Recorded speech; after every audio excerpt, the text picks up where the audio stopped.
Assalamualaikum. A very warm welcome to उठा दी game T20 world cup special.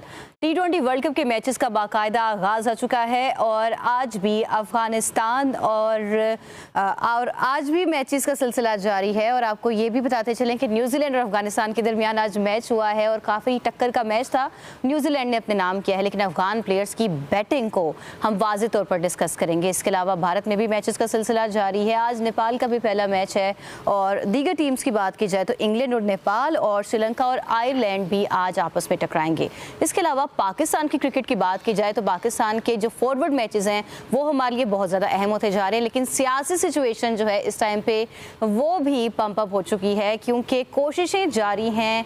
Deputy chairman ICC meeting करने जा रहे हैं पीसीबी चेयरमैन के साथ। बीसीबी के चेयरमैन पाकिस्तान आ चुके हैं और तमाम तर स्पोर्ट्स के तर्जुमान और रिप्रेजेंटेटिव इस टाइम पे जो बड़े हैं क्रिकेट के सर जोड़ के बैठ गए हैं कि 15 फरवरी का फैसला क्या होगा। इस बारे में बात करने के लिए एक्सपर्ट्स हमारे साथ हैं।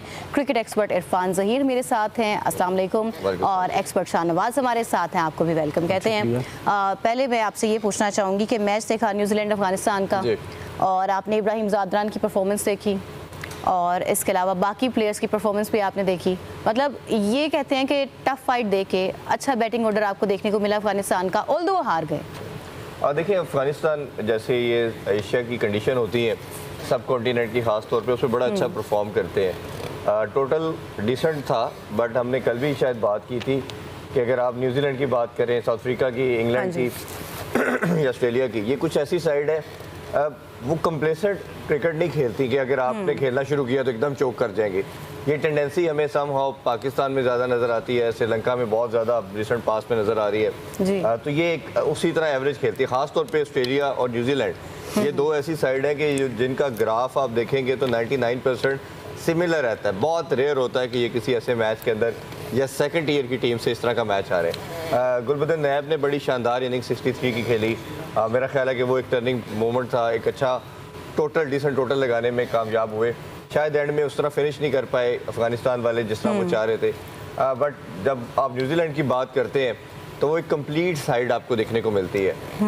आप देखें कि हर इवेंट के अंदर वो सेमीफाइनल में तो आपको ज़रूर नजर आते हैं और मोस्टली वो देखते लंबा फॉर्मेट आता तो उतनी अच्छी क्रिकेट भी खेलते हैं। टीम उनकी बहुत बैलेंस नज़र आती है। अगर मैं 2-3 बेस्ट साइड का कहूँगा इस वर्ल्ड कप के अंदर तो उसमें से एक न्यूजीलैंड मस्ट कहूँगा। और जिस तरह की उन्होंने अभी रिसेंटली इंडिया के खिलाफ सीरीज़ भी खेली है, आल दो के T20 मैचेस वो 4-1 से हारे हैं, बट ओडीआई जिस तरह उन्होंने सीरीज जीती है वो बताती है कि इनकी टीम पूरी जेल है। और ख़ास तौर पे आप ये देखें कि जब टोटल आउट करते हुए उनके शुरू में विकेट्स गिरी, टिम शेफर्ड ने अच्छा 60 और की इनिंग्स खेली, फिन एलन और रिचर्ड रविंद्रा जल्दी आउट हो गए, बट डिस्पाइट ऑफ इट आप देखें कितना कंफर्टेबल चेज था कि 13 बॉल्स पहले ही उन्होंने चेज कर दिया। मिचेल थे, सेटनर ने एंड में आके छोटा सा कैमियो खेला, ग्लीन फिलिप ने 45 की अच्छी इनिंग्स खेली। तो ये बताती है कि कोई पैनिक किसी किस्म का नजर नहीं आया, जिस तरह जो हम कल अपने कंपैरिजन में बात कर रहे थे अपनी टीम के। पाकिस्तानी टीम 148 करते हुए 100 पे 2 आउट है और एकदम कोलैप्स शुरू होता है और एक ऐसा पैनिक बटन ऑन होता है कि आप ना रन्स बनाते और विकेट्स भी थ्रो करते हैं। तो ये एक अच्छी साइड का और दूसरों में यही डिफरेंस होता है। ठीक है शाहनवाज, अब जैसे हम कल के मैच का भी जिक्र कर रहे हैं, हमारे साथ ये मसला क्यों पेश आता है? हम लोग इतने ऑर्गेनाइज्ड क्यों नहीं होते हैं? मतलब हमेशा हमने मैच को एंड तक ही क्यों लेके जाना होता है, टोटल बड़ा हो या छोटा मिला हुआ हो? हमेशा ये होता है कि पैनिक मोड क्रिएट हुआ हुआ था, फैंस बेचारे दिल थाम के बैठे होते हैं, हमें समझ नहीं आ रही होती क्या बनेगा। ऑल्दो ईजी टारगेट था कल का मैच हमारे लिए, लेकिन फिर भी उसको हम एंड तक क्यों घसीट के लेके जाते हैं? जिस तरह से आज न्यूजीलैंड ने फिनिश किया है, हमारे साथ क्या मसला है? देखिए सबसे बड़ा फ़र्क तो यहीं पे आ जाता है। आपने एक नाम लिया न्यूजीलैंड का और दूसरा नाम ले लिया आपने पाकिस्तान का, तो ऑब्वियसली ये यहाँ पे कंसिस्टेंसी जो है ना, वो कल भी मैंने इसके ऊपर बात की थी कि उसका बहुत फुकदान हमें नज़र आता है। अब देखें वो एक प्लानिंग के साथ ग्राउंड में उतरते हैं और जो वो प्लान करके ग्राउंड में आते थे उसके ऊपर वो इम्प्लीमेंट भी करते हैं। अच्छा। हमारे जो प्लान दिया जाता है वो अब देखें माइक जो हमारे हेड कोच हैं वो कोई प्लान दे रहे होते हैं, जो सलमान अली आगा हैं वो कप्तान हैं, पूरे ग्राउंड में प्लेयर्स को कंट्रोल सलमान अली आगा नहीं करना है। लेकिन जब वो ग्राउंड में आते हैं तो सारी चीज़ें हमें डिफरेंट नज़र आती हैं। तो हमें ग्राउंड में भी ये नज़र आता है जैसे माइक बाहर से कप्तानी कर रहे हैं, हमने मोस्ट ऑफ टाइम देखा है। देखें अब बाकी टीमों का जो सबसे बड़ा फ़र्क है, चाहे वो इंग्लैंड की टीम है, साउथ अफ्रीका की है, न्यूजीलैंड की है।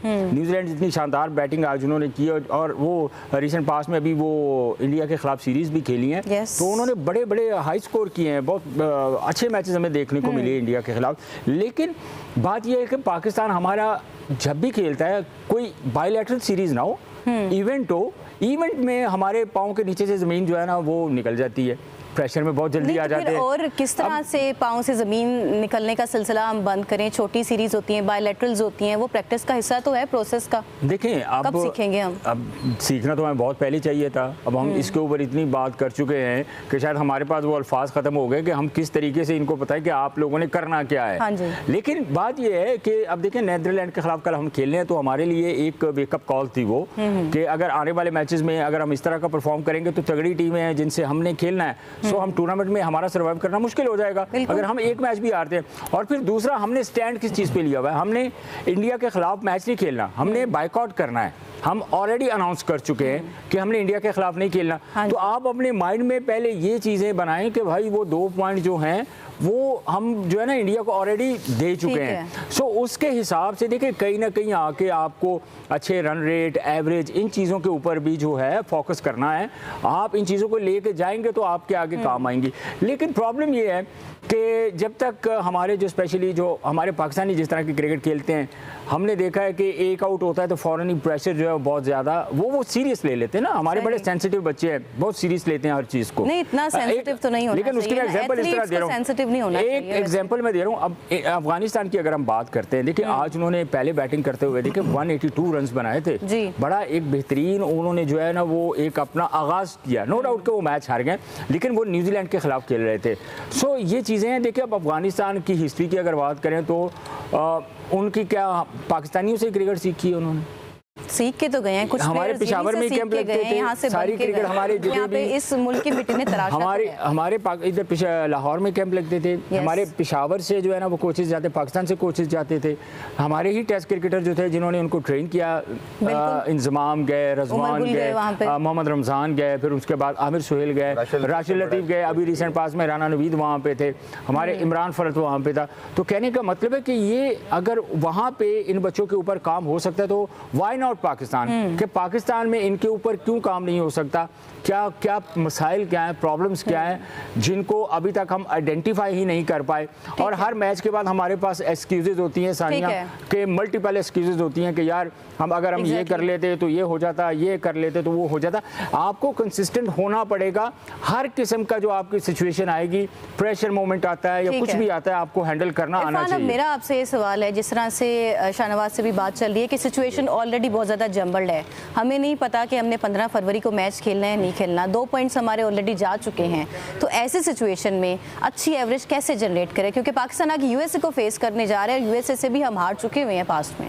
हाँ बिल्कुल, लास्ट वर्ल्ड कप का पहला मैच हम उनसे आ रहे थे, वो भी खैर अपनी मिस्टेक की वजह से आ रहे थे, और कल तो वो शायद इंडिया से मैच जीतने के बहुत करीब थे। अगर वो सूर्य कुमार यादव का कैच कर लिया जाता तो scenario could have been different for them, but unfortunately वो 20 समथिंग पे खेल रहे थे और कैच ड्रॉप हो गया। बाकी तो तमाम उन्होंने बैटिंग लाइनअप जो था आपने देखा कि इंडिया की चोक कर दी, और वो एक सर्टेन गेम प्लान के साथ आए थे, ऐसा नहीं था। अगर आप उनकी अभिषेक की विकेट देखें, हार्दिक पांड्या की देखें, बाकी 2-3 विकेट्स देखें, तो वो एक्स्ट्रा ऑर्डिनरी किस्म की डिफरेंट फील्ड प्लेसिंग थी। वो ऐसा नहीं था कि ट्रेडिशनल फील्ड प्लेसिंग के ऊपर उन्होंने विकेट ली, यानी कि वो उनका होमवर्क था कि किस जगह पे बॉल करनी है और कहाँ पे फील्डर होना चाहिए। तो वो प्रॉपर एक किस्म का पूरा गेम प्लान के साथ आए थे। ये एक बड़ी अच्छी साइड उनकी चीज़ नज़र आई। दूसरा ये कि पाकिस्तान ओबियसली इस मैच को लाइट नहीं लेगा और लेना चाहिए भी नहीं, रिगार्डलेस ऑफ दिस कि पाकिस्तान ने इंडिया के साथ मैच खेलना या नहीं खेलना। खैर उस पर हम अलहदा बात करते हैं आज शो में कि उस बारे में तो हम एक प्रोलॉन्ग डिस्कशन करने जा रहे हैं, लेकिन इस टाइम पे इमीडिएटली क्या करने की जरूरत है? इमीडिएट कुछ बेहतरियां, हमारे पास अच्छे मिस्ट्री स्पिनर्स हैं, बैटिंग ऑर्डर मुझे नहीं पता सॉर्टेड है या नहीं है, लेकिन एक एग्जिस्ट करता है। तो जो इस टाइम पे सिनेरियो है अभी क्या बन सकता है? मुझे लगता है कहीं ना कहीं ये साइड जो है ना ये फास्ट बॉलर को अच्छा खेलती है, और अब कल भी हमने देखा कि वो हिटिंग कर रहे थे। आप अगर उस्मान तारिक को ये सोच के रखा हुआ है कि हमने अगर इंडिया के खिलाफ खेले तो तब यूज करेंगे वेपन के तौर पे, आप ये देखिए कि इन टीमों के साथ आपका हर टीम के साथ एक मैच होना है। हाँ तो आपको उस्मान तारिक को यूएसए के खिलाफ जरूर खिलाना चाहिए। It could be dicey for you कि अगर आप नहीं खिलाते और वो आपके वो पेसर को हिटिंग कर जाते हैं और फिर एक दफा बड़ा टोटल लगा देते हैं, तो आपने देख लिया कि आपकी बैटिंग। इरफान साहब, मैं यूएसए टीम के ऊपर मैं थोड़ी बात इसलिए करूंगा क्योंकि मोहम्मद आसिफ उधर हैं, ज़ाहिर है वो काफ़ी अरसे से वो इन सारी चीज़ों को देख भी रहे हैं यूएस में। तो अक्सर मुझे यही चीज़ें जब भी बात होती है तो वो कहते हैं कि यूएस से किसी भी टीम को सरप्राइज कर सकता है। एक्चुअली जितनी उनकी प्रिपरेशन है, आपको पता है कि काफ़ी दिन पहले तकरीबन कोई 15-20 दिन से वो श्रीलंका में थे। जो यूएस की टीम थी, उनका जो कैंप लगा हुआ था वो श्रीलंका में लगा हुआ था। उसकी वजह ये थी कि उस एनवायरनमेंट में उन्होंने अपने यानी उन्होंने रीड ऑलरेडी कर लिया एनवायरनमेंट को और ग्राउंड को। वहाँ पे एनवायरनमेंट जो है उसको अडॉप्ट किया। पिचेस से अब बहुत सारे हमारे ऐसे जो इंडियंस हैं या पाकिस्तानी प्लेयर्स हैं जो खेल रहे हैं, एक्लेमेटाइज होने का मसला है नहीं कि आधे तो पाकिस्तानी और इंडियन है, तो उनको वैसे भी इन फिर एक चीज़ें होती है ना कि जो लेकिन थोड़ा फेमिलियरिटी वो कह रहे हैं उनको ज्यादा मिल गया, क्योंकि वो 15-20 दिन से वहाँ पे एडजस्ट कर रहे हैं, थोड़ा टाइम गुजारेंगे, वेदर के साथ वो थोड़ा कोप कर पा रहे हैं। जाहिर है कि श्रीलंका में बारिशें भी होती है, वहाँ की जो पिचेस हैं, जो एनवायरनमेंट है, जाहिर है विकेट के अंदर नमी भी होती है। कल हमने जो डिफरेंट चीज़ देखी, पहली मरतबा हमने देखा कि श्रीलंका के किसी पिच के ऊपर घास हमें इतना नजर आ गया, वो भी सरप्राइजिंग था हमारे लिए।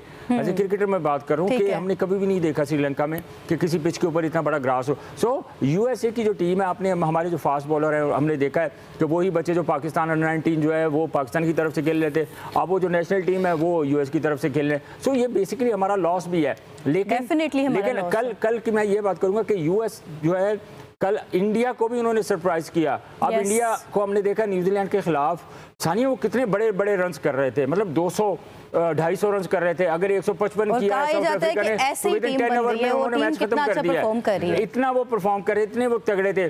और अभिषेक शर्मा की जब बात करते हैं तो कहते हैं यार इसकी रीच बड़ी अच्छी है, इसकी रेंज बहुत अच्छी है, इसके पास शॉट्स बहुत हैं, खुला बहुत खेलता है। लेकिन कल हमने देखा उन्होंने प्लानिंग के साथ बॉलिंग की है। जो यूएस के फास्ट बॉलर थे, क्या नाम था इरफान साहब उनका? अली था वो फास्ट बॉलर। अच्छा, उसने ना बड़ी प्लानिंग के साथ, अब देखिए अभिषेक शर्मा में भी इन्होंने बड़ी शानदार किस्म की परफॉर्मेंस दी थी। अभिषेक शर्मा का बेसिकली एटीट्यूड होता क्या है कि उसने आके डोमिनेट करना है पहले बॉल से ही। तो कल हमने देखा कि वो प्लानिंग के साथ है, ऑफ स्टंप से थोड़ी बाहर बॉल की, और जहां भी उनको बॉल करेंगे उसने बल्ला चलाना है। बिल्कुल ठीक है, वो ऑफ स्टंप से बाहर बॉल की, उसने चलाया, वो कवर पीछे लिया हुआ था। रीडिंग नजर आ रही थी कि वो प्लान करके आए हैं, चीजों को रीड आउट करके आए हैं। उन्होंने हर बैटर के अगेंस्ट उन्होंने प्लान दिया हुआ है, प्लान बना के उन्होंने उसके ऊपर काम किया हुआ है। अब अभिषेक शर्मा दुनिया की सबसे बड़ी टीमों को निकल के वो मार रहा है, और यूएस के खिलाफ जब खेला तो पहली गेंद पे उसको आउट कर दिया। वो अगर सूर्य कुमार यादव थोड़ा स्टे ना करते विकेट के ऊपर तो यूएस जो था वो तो ले दे गया था कल इंडिया को। प्रॉब्लम ये है कि हमें किसी भी 20 ओवर की क्रिकेट में आप 1 मिनट के लिए भी रिलैक्स नहीं हो सकते। आप किसी भी टीम को इजी नहीं ले सकते। आप 3.5 घंटे का मैच, 3.5 घंटे में जो अच्छा परफॉर्म करेगा वो मैच जीत जाएगा। ठीक है। अच्छा, पीसीबी स्पोक्स पर्सन है आमिर मीर, उन्होंने आज बाज़ाब्ता स्टेटमेंट जारी की है कि विक्रांत गुप्ता पाकिस्तान के खिलाफ बहुत सारे एलिगेशंस लगा रहे हैं। और एक और झूठ जो उन्होंने रिसेंटली बोला है वो ये बोला है कि पाकिस्तान यानी कि पीसीबी खुद जो है आईसीसी से रब्ता कर रहा है 15 फरवरी वाले मैच के लिए, जो कि एक झूठा एलिगेशन है। तो मामला तो शुरू हुआ कि आईपीएल से एक प्लेयर निकाला गया और बांग्लादेश ने कहा कि अगर ये हमें टेररिस्ट समझते हैं तो हमारे लिए तो सिक्योरिटी थ्रेट्स हैं, हमने भारत में जाना नहीं है। लेकिन मसला ये है, ये सिक्योरिटी थ्रेट्स अगर इंडिया को होते हैं तो आईसीसी उसको अल्टरनेटिव वेन्यू दे देता है। लेकिन अगर यही थ्रेट बांग्लादेश या पाकिस्तान को होता है तो उसको लेसर एंटिटी समझ के उसकी बात की कोई वेटेज नहीं समझी जाती, वर्थ नहीं समझी जाती। और यही पाकिस्तान का मौक़िफ़ है और ये विक्रांत गुप्ता को भी समझने और जानने की ज़रूरत है। इरफान, आप क्या कहेंगे इस बारे में? इसको ओवरऑल समअप करने की ज़रूरत है। पहले तो जो आपने बात की, आपने लास्ट 2023 के एशिया कप में जब इंडिया ने कहा कि हम पाकिस्तान नहीं खेलेंगे तो बिल्कुल आपने हाइब्रिड मॉडल के कॉन्सेप्ट लेके आए, श्रीलंका में मैचेस हुए, फिर आपने चैंपियंस ट्रॉफी में किया, फिर पाकिस्तान ने भी, जब मोहसिन नकवी के ये क्रेडिट में चीज़ जाती है कि उन्होंने भी ये इम्पोज करवाया कि पाकिस्तान भी अब आपके घर नहीं जाएगा। तो हमारी वुमेन टीम भी लास्ट ईयर उनके श्रीलंका में मैचेस खेले, वहाँ मैचेस नहीं खेले। अब पाकिस्तान मैन टीम भी जो है वो अपने मैचेस श्रीलंका में खेल रही है। अब पॉइंट ये है कि ये एक प्रेसिडेंट बन गया, एक लॉ बन गया कि अगर किसी को सिक्योरिटी थ्रेट आता है, गवर्नमेंट अलाउ नहीं करती, तो क्या आप न्यूट्रल वेन्यू देंगे। यही सेम कंसर्न इनिशिएट जो किया इंडिया ने खुद किया। और जब बांग्लादेश ने वो चीज़ डिमांड की, उनकी गवर्नमेंट ने कहा, तो आपने रादर दैन के उसका कोई एमिकेबली सोल्यूशन निकालते जो कि अवेलेबल था कि आप आयरलैंड या जिम्बाब्वे किसी एक के साथ ग्रुप को स्वैप करना था, एक टीम को उधर शफल करना था, उनके मैचेस सिर्फ ज्योग्राफिकल चेंजेस लाने थे, वो एग्जैक्टली आपने करना था और आपका मसला सॉर्ट आउट होना। रादर दैन के आप उसको सुनते, आपने स्ट्रेट अवे उनको एक्सपेल करके आपने स्कॉटलैंड को डाल दिया। तो ये एक बहुत बड़ा अनजस्टिफाइड चीज़ थी। दूसरा, फिर वोटिंग पे मामला आता है तो जब हक की बात करते हैं तो राइट साइड पे सिर्फ पाकिस्तान खड़ा हुआ, कोई भी उनके साथ खड़ा नहीं हुआ। अब पॉइंट ये है कि इसके अंदर 2-3 चीज़ें हम डिबेट कर सकते हैं। एक तो ये है, एक तो पॉलिटिकल इश्यूज है। आप ये ज़रूर कह सकते हैं कि जी पाकिस्तान को क्या तकलीफ है, पाकिस्तान के तो मैचेस श्रीलंका में है, आप क्यों क्लेम कर रहे हैं। बट पाकिस्तान इनका जो हाईजैक किया हुआ है आईसीसी को, उसको न्यूट्रलाइज करने की कोशिश पता कर चल रहा है कि बीसीसीआई की क्लियर इन्वॉल्वमेंट है और इनका बायस है। वो चला ही वही रहे हैं। तो पाकिस्तान जो जय शाह और जो बीसीसीआई का हाईजैक करना है आईसीसी को, उसको न्यूट्रलाइज करने की कोशिश कर रहे हैं, जिसपे अब नासिर हुसैन, मार्क बुचर ये सब भी आके बात कर रहे हैं कि ये इस तरह नहीं होना चाहिए, ये एक इतना अनजस्टिफाइड चीज़ है कि टेस्ट प्लेइंग नेशन, पहले ही 8-9 टीमें हैं जो टेस्ट खेलती है, उसमें से एक कर रहे हैं। अब जो कल का जो वाकया है, जिसमें मैं अगर ऐड करता चलूँ तो पहले 2 दिन पहले मैंने ये न्यूज़ ब्रेक की थी कि मुबशर उस्मानी है जो यूएई के प्रेसिडेंट हैं, और उधर से इमरान ख्वाजा हैं जो कि सिंगापुर बोर्ड के प्रेसिडेंट हैं, वो आईसीसी के भी मेंबर हैं, डिप्टी चेयरमैन है। ये 2 बंदों को ऑलरेडी आईसीसी ने टास्क दे दिया था कि आप पीसीबी और आईसीसी के दरमियान या बीसीसीआई के दरमियान इस मामले को मुज़ाकरात करवाएं और इसको सॉर्ट आउट करें। अब ये जो विक्रांत गुप्ता ने कल स्टेटमेंट दी, और जो आज हमारे सोर्सेज बता रहे हैं कि लाहौर वो आ भी चुके हैं, लाहौर आके वो बात भी कर, इसने कहा कि पीसीबी को सैंक्शन होने जा रही हैं, उससे डर के पीसीबी ने ये स्टांस लिया और पीसीबी ने लेटर लिख दिया है। That was wrong. अब इसमें एक मेरा पॉइंट ऑफ व्यू है कि कल को कोई भी जर्नलिस्ट अपने व्यूज के चक्कर में कुछ स्टेटमेंट दे देगा तो क्या अदारे को जवाब देना है?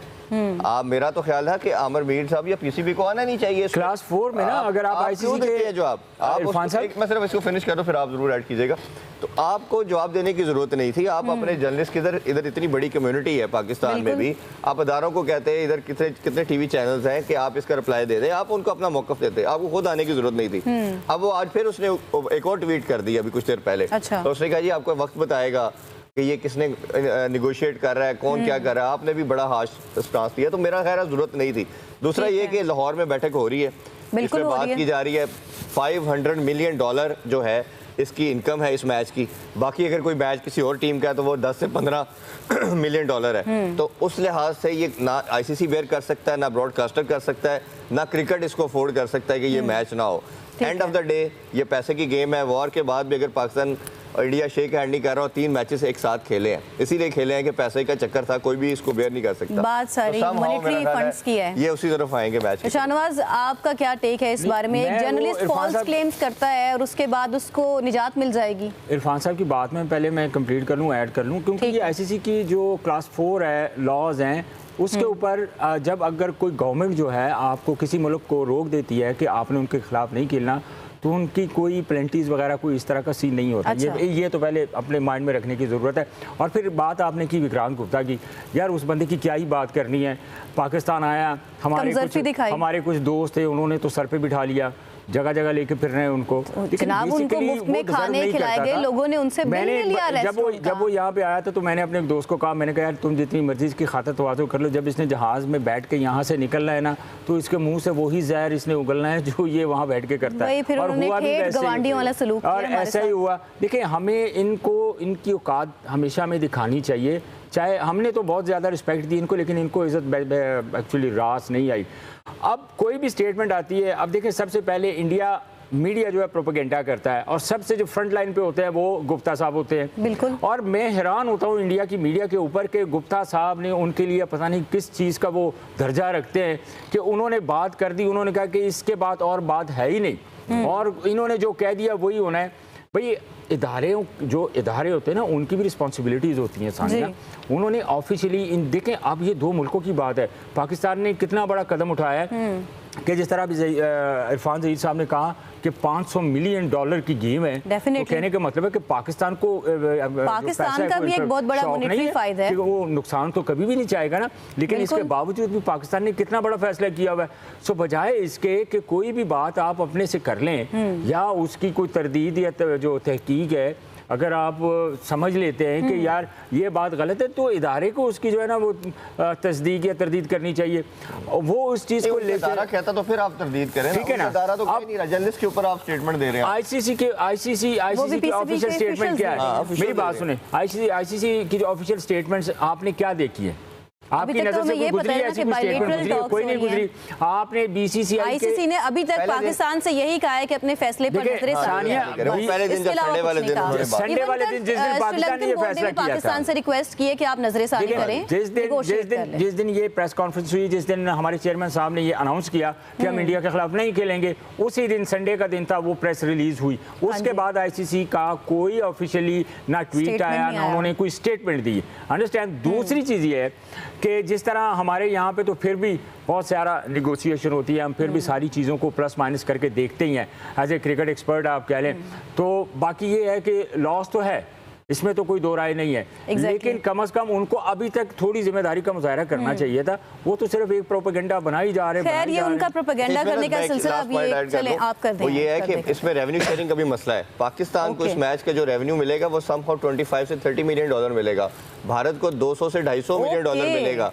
यानी कि बिगर केक स्लाइस उनको ही मिलने जा रहा है। पाकिस्तान ये भी बात कहीं ना कहीं कह रहा है बैकडोर पे, जो कि ऑफिशियल नहीं आ रही, और थ्रेटन और इनसिक्योर भी वही कह रहा है कि रेवेन्यू हमारे एक सवाल का जवाब दें कि पाकिस्तान अगर मुज़ाकरात हो रहे हैं इंडिया और पाकिस्तान के, अब जैसे बातें चल रही हैं कि बैकडोर के ऊपर इमरान ख्वाजा आ गए हैं, फिर वो जो यूएई क्रिकेट एसोसिएशन के प्रेसिडेंट हैं बशर उस्मानी साहब, सो क्या पाकिस्तान के मुतालबात क्या हो सकते हैं जब वो मुज़ाकरात की टेबल पर बैठेंगे? देखिए 2-3 चीज़ें पाकिस्तान ने इसमें कहनी है। एक तो ओबियसली जो मैंने रेवेन्यू शेयरिंग की बात कर रहा हूँ, मुझे मेरे सोर्सेज के मुताबिक पीसीबी का ये भी मानना है कि आप अकेले खेल के किसी और कंट्री के साथ तो नहीं पैसा बना सकते। आप हमारे साथ खेल के पैसा बनाते हैं, तो ये कैसे हो सकता है कि हम 15% ले रहे हैं, आप 75% ले, तो ये उसकी रेवेन्यू शेयरिंग को भी बैलेंस करने की पीसीबी बात कर रहा है। दूसरा मेरा अपना मानना ये है, और जो पीसीबी का स्टांस है कि आप इसको न्यूट्रलाइज करने की कोशिश कर रहे हैं, आप इसको पार्टी ना बनाए, आप किसी एक पार्टी की तरफ बाइस ना हो। पीसीबी का ये मानना है कि आप इक्वालिटी के ऊपर फैसला करें, आप ये नहीं है कि जो भारत कह रहा है सिर्फ वही करते चले जाएं। तो क्या ये मुतालबा तो नहीं हो सकता है जे शानू हटाओ? मैं इसी तरह तीसरा मेरा मानना ये था, ये अभी स्टेटमेंट तो नहीं आ रही, बट मेरा मानना ये है कि ये करनी चाहिए। आपको जे शाह की इम्पीचमेंट की बात जरूरत बन गई है कि आपका एक फर्द वाहिद जब वो एशिया कप में था तो उसने न्यूट्रल वेन्यू का कॉन्सेप्ट दिया, तब वो प्रेसिडेंट था, जे शाह था। अब जो आईसीसी का प्रेसिडेंट बना तो वो एक टीम को बाहर निकाल रहा है, तो यानी कि एक बंदा इतना बड़ा 22 है और आप कैसे ही अपने लिए और दूसरी टीम सर आप कैसे ही ये फैसला कर सकते हैं कि अगर बांग्लादेश ने कहा कि जी हमने भारत आके नहीं खेलना, सो वेरी नेक्स्ट डे आप कहते हैं कि जी हमने स्कॉटलैंड को शामिल कर लिया है। मतलब आप देखिए मैं एक बात बताऊं आपको, इस बारे में भी बाकी तमाम बोर्ड्स को भी पाकिस्तान की तरह स्टांस लेना चाहिए। मैं आपको एक बात बताऊं कि बांग्लादेश टेस्ट नेशन है। देखिए टेस्ट नेशन और एसोसिएट मेंबर्स का बहुत फर्क होता है, आप ये ज़हन में रखें। और हमारे पास 10 टेस्ट नेशंस हैं सिर्फ इस वक्त पूरी दुनिया में, एसोसिएट मेंबर्स काफ़ी हैं, लेकिन एक वैल्यू है टेस्ट नेशन की, आपको वो वैल्यू देनी चाहिए थी। अगर मिसाल के तौर पे अगर बांग्लादेश ने आपसे ये मुतालबा किया था कि हमारे मुस्तफीज़ को आपने आईपीएल से रिलीज़ कर दिया, तो जाहिर है खतरा तो बढ़ गए। ठीक है पॉलिटिकली मामला तो ख़राब थे ही, लेकिन एक पाकिस्तान भी तो खेल रहा है ना। 2023 में जब एशिया कप हुआ, सबसे ज़्यादा डिस्ट्रॉय किसने किया? जे शाह ने किया। मैं बीसीसीआई की बात नहीं कर रहा हूँ, मैं एशियन क्रिकेट काउंसिल की बात नहीं कर रहा हूँ, मैं किसी की बात नहीं कर रहा हूँ। उस वक्त जे शाह ने पूरा जो एशिया कप था वो ख़राब कर दिया। अब उसने कहा कि हमने कोलंबो खेलना है, तो पाकिस्तान भी तो ऑलरेडी खेल रहा है, बाकी टीमें भी तो उधर आके खेल रही हैं, तो आप उनका एक जायज़ मुतालबा था। ये कैसे आप डिक्टेटरशिप जो है वो कायम करने की कोशिश कर रहे हैं? और आगे से वो क्या कह रहे हैं कि अगर आपने इंडिया में ही मैचेस खेलने हैं, आपको सर्टेन एरिया, एक ग्राउंड है करेला में आके एक जगह पे खेल रहे हैं। अच्छा जी, दूसरी जगह फिर क्या कह रहे हैं, आपके जो फैंस आएंगे वो आपकी किट नहीं पहन सकते, वो फ्लैग नहीं लेके आ सकते। यानी कि ये कौन सा वर्ल्ड कप हो रहा है? ये रूल्स कहां से इंप्लीमेंट हो रहे थे? और सुनने में ये भी आया था कि बांग्लादेशी फैंस को भी कहा है कि बांग्लादेश का फ्लैग भी नहीं आएगा, क्योंकि एक तहरीक चल रही थी, सोशल मीडिया पे आउटरीच चल रही थी कि बांग्लादेश से सॉलिडेरिटी शो करने के लिए उनके फ्लैग्स लाए जाएंगे। देखिए पहले सारी जिंदगी इनको बांग्लादेश को अपने साथ मिला के हमारे खिलाफ यूज करते रहे। बिल्कुल, अगर आप उनको कहीं अल्लाह ने उनको हिदायत दे दी, हमारे भाई हैं हमारे, वो हमारे तरफ हो गए, तो आप उनके हेट्रेड के अंदर इतने बह गए कि आप गेम की स्पिरिट को छोड़ गए। इसका नुकसान सबसे बड़ा इनको जो होने जा रहा है, क्रिकेट की हद तक तो है ही है, ये इस साल ओलंपिक्स की बिडिंग होनी है। और उन्होंने पहले मुतालबा किया, उन्होंने पहले ही कह दिया है ओलंपिक्स ने कि ये बिडिंग से ही आउट कर देंगे कि ऐसा कंट्री जिसमें रेसिज्म की बात हो, जिसमें कोई बाइजनेस हो, जिसमें कोई ऐसे थ्रेट हो कि सर्टन कंट्रीज आ सकता है, किसी को वीज़ों का इशू हो, तो ओलंपिक्स एक दुनिया की वाइड बॉडी है। देखिए बीसीसीआई के मामला, देखिए मैं एक बात बताऊं, बाहर कर देंगे इरफान साहब, बीसीसीआई के मामला और पाकिस्तान क्रिकेट के मामला कब खराब हुए हैं? जब से जे शाह जो हैं वो बीसीसीआई के सेक्रेटरी बने थे, उससे पहले भी तो बहुत सारे लोग आए। एक क्रिकेटर आया था, आपको लगा कि पाकिस्तान पीसीबी आईसीसी के सामने ये स्टांस रखेगा कि जे शाह की इंपीचमेंट हो जानी चाहिए? देखिए आप तो सिर्फ पाकिस्तान ये कह रहे हैं ना, बेहतर हो जाएंगे। मेरा जो सबसे बड़ा इख्तिलाफ है वो बाकी ममालिक की दोगली पॉलिसी से है कि जब एक बात आप कर रहे हैं कि पाकिस्तान एक चीज पे स्टैंड कर रहे हैं, आप मीडिया के ऊपर आके, सोशल मीडिया के ऊपर आके आप स्टेटमेंट देते हैं, आप उस चीज को कंडेम करते हैं कि यार ये ऐसा नहीं होना चाहिए, लेकिन स्टैंड सिर्फ पाकिस्तान लेता है। अगर आप वाकई, जैसे अभी नासिर हुसैन की स्टेटमेंट आई है, इंग्लैंड से ताल्लुक है ना उनका, उन्होंने बड़ी कैटेगोरिकली और बहुत सारे प्लेयर्स हैं, बहुत क्रिकेट बोर्ड प्लेयर्स के बयान देने काफी नहीं ना, बाकी बोर्ड्स कब आएंगे पर आके बात करें ना। इस तरह तो आप पूरी दुनिया की क्रिकेट को खराब कर रहे हैं ना। अब अगर पाकिस्तान ने एक स्ट्रॉन्ग स्टैंड लिया है पाकिस्तान ने, तो बाकी जो मुल्क हैं, ममालिक हैं जो खड़े हैं इस वक्त, चाहे वो इंग्लैंड है, आपका साउथ अफ्रीका है, न्यूजीलैंड, ऑस्ट्रेलिया है, बिग 3 जब चल रहा था तब सब अच्छा था, ठीक है। अब वो बिग 1 बनने जा रहा है, वो अपने आप को मान के बैठा हुआ है। तो क्या बाकी टीमों की, बाकी ममालिक की रिस्पॉन्सिबिलिटी नहीं है कि वो क्रिकेट की बेहतरी के लिए, क्रिकेट को बचाने के लिए, क्रिकेट को पॉलिटिक्स से दूर रखने के लिए वो एक जगह पे खड़े हो जाए, पाकिस्तान के साथ खड़े होना।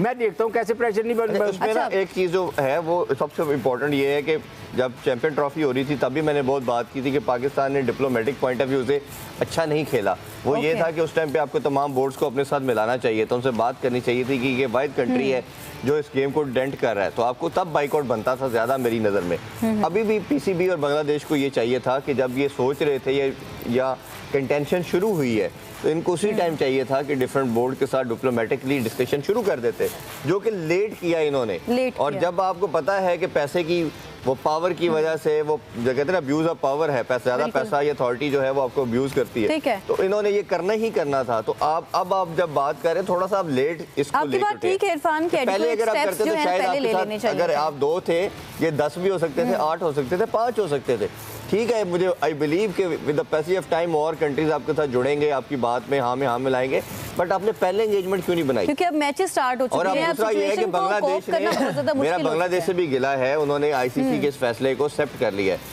रादर देन उनको एक कोर्ट ऑफ आर्बिट्रेशन में चाहिए था। एक पहले देखिए आईसीसी के एक आर्बिट्रेशन है वो न्यूट्रल होती है, पहले आपको उधर जाना चाहिए था इस केस को लेके, आपके पास प्रेसिडेंट था, बड़ा स्ट्रॉन्ग केस था, अगर वो ना मानते तो फिर आपको इंटरनेशनल कोर्ट ऑफ जस्टिस में जाना चाहिए था। एग्जैक्टली कोर्ट ऑफ आर्बिट्रेशन में मामला उठाना चाहिए था, प्रोटेस्ट करना चाहिए था। और पाकिस्तान को अब आगे क्या करने की ज़रूरत है 15 फरवरी के मैच के हवाले से, ये सब और बहुत कुछ ब्रेक के बाद डिस्कस करते हैं। वेलकम बैक टू उठा दे game. T20 world cup special power pack matches कल से शुरू हो गए हैं, लेकिन अभी तक अफरा तफरी और केओस सिर्फ इसी बात को लेकर है कि 15 फरवरी को इंडिया को और पाकिस्तान को मैच खेलना चाहिए या नहीं खेलना चाहिए। और ये केओस अब बहुत ज़्यादा एक्सटेंड होता चला जा रहा है और टेबल टॉक और मज़ाकरात ही इसका हल है। एक्सपर्ट से हम ओपिनियन भी ले रहे थे, राय भी ले रहे थे, और ख़बर ये पहुँच चुकी है कि ICC के डिप्टी चेयरमैन और उनकी डेलीगेशन पाकिस्तान पहुँच चुकी है, लाहौर में मौजूद है, और चेयरमैन PCB मोहसिन नकवी से बातचीत भी होगी। इरफान ज़हीर, मैं आपसे ये पूछना चाहूँगी कि आपके अकॉर्डिंग आपकी ज़ाती राय क्या है कि 15 फरवरी को मैच खेलना चाहिए या नहीं खेलना चाहिए, और पाकिस्तान को वे फॉरवर्ड आगे क्या लेके जाना चाहिए, और दूसरे बोर्ड्स का तो आपने बताया कि क्या मौक़िफ़ होना चाहिए आइडियली, लेकिन पाकिस्तान को आज किस तरह से इस चीज़ को डील आउट करना चाहिए, आपकी पर्सनल राय क्या है? देखिए, सबसे पहली चीज़ मैं हमेशा जिस दिन से ये मामला चल रहा है मैं बात कर रहा हूँ कि मैच तो हर सूरत में होना चाहिए। जब आप एक दफ़ा मैच या जो जिस पर्पज़ के लिए सब हैं इकट्ठे हुए हैं वही नहीं करेंगे तो आपको प्रॉब्लम आएगा। गवर्नमेंट का डिसीजन है, हम सब इसको ऑन भी करते हैं, उसको बैक भी करते हैं, उनको पूरा सपोर्ट भी करते हैं। वो PCB की बात करें या गवर्नमेंट की बात करें, हम उनके साथ खड़े हैं। लेकिन इसमें अगर आपने इसको सॉर्ट आउट करना है, इसके सोल्यूशन की तरह वो टेबल पे आपके साथ बैठ रहे हैं आके, तो आपको अपनी कुछ जायज़ लेजिटिमेट किस्म की शराइत रखनी चाहिए। जिस तरह मैंने पहले जिक्र किया, आप बांग्लादेश वाले पॉइंट की बात करें, अब ओबियसली उनका आना तो इम्पॉसिबल है क्योंकि इवेंट शुरू हो चुका है, स्कॉटलैंड मैच भी खेल चुका है, तो वो तो समहाउ नहीं पॉसिबल, बट उसकी कुछ रेप्रिकेशन जो हैं जो गेम के ऊपर आएंगी उसको आपने नलीफाई करने की कोशिश करनी है, ICC को न्यूट्रलाइज करने की बात करनी है। मेरा बार बार मैं हर प्लेटफॉर्म पे बात कर रहा हूँ, आपको जय शाह की इम्पीचमेंट की बात करनी है कि एक फर्द वाहिद ने इस खूबसूरत गेम को जो जेंटलमैन गेम कहा जाता है उसको वो डेंट करता चला जा रहा है और कोई उसको रोक नहीं रहा। BCCI को बताना पड़ेगा कि अगर आपका रेवेन्यू 80% आप जनरेट करें, फील करें कि गेम होनी चाहिए और मुतालबात रखनी चाहिए। इवन दो हम जो बैठे हैं, ये दुनिया सारी ये बात कर रही है इसी मैच के ऊपर, नेक्सस क्या है वो ये मैच है, चीजें आगे लेके चलनी चाहिए। और शाहनवाज, आपसे भी मेरा सेम सवाल है कि इंडिया मैच खेलने नहीं आता तो हम कहते हैं कि spirit of the game destroy हुई है। स्पिरिट ऑफ द गेम को डेंट्स बहुत बार इंडिया ने तो डाले हैं, लेकिन अगर पाकिस्तान मान जाता है तो पाकिस्तान तो हमेशा सियासत और खेल को बालातर रखने की कोशिश कर रहा होता है। तो आपकी ज़ाती राय भी यही है कि पाकिस्तान को 15 फरवरी के लिए अब मान जाना चाहिए अपना पॉइंट रेस करने के बाद? नहीं, देखें आप देखें, पहले एक वक्त होता था जब डिप्लोमेटिक तरीके से ये चीज़ें, जब क्रिकेट होती थी ना, जब कोई भी लाइक पाकिस्तान और इंडिया की बायलैटरल सीरीज़ होती थी या कुछ इस तरह के मसले मसाइल होते थे, तो क्रिकेट के जो थे बायलैटरल सीरीज़ होती थी। अच्छा। वो रिलेशन बेहतर करती है ममालिक के आपस में एक दूसरे के। लेकिन अनफॉर्चुनेटली जब से ये सेटअप आया हुआ है, जब से सेटअप आया हुआ है, स्पेशली जे शाह बीसीसीआई के सेक्रेटरी बने और अब आईसीसी के जो वो प्रेसिडेंट बन गए, डिस्ट्रॉय होते चले जा रहे हैं। मुसलसल जो है ना पॉलिटिक्स को वो लेके आ रहे हैं बीच में। हमने गेम में पॉलिटिक्स भाग आ रहा है। कहते रहे हैं कि आप ना और उनकी जानिब से कहा गया है, बस ये लास्ट एंडिंग की तरफ जा रहे हैं। कर दिया तो अब कहते हैं क्यों किया। बिल्कुल, अब वाइंड अप करने के बाद कह रहे हैं क्यों किया। देखते हैं मामलात कहाँ बढ़ेंगे। हमें दीजिए इजाजत, अल्लाह हाफिज।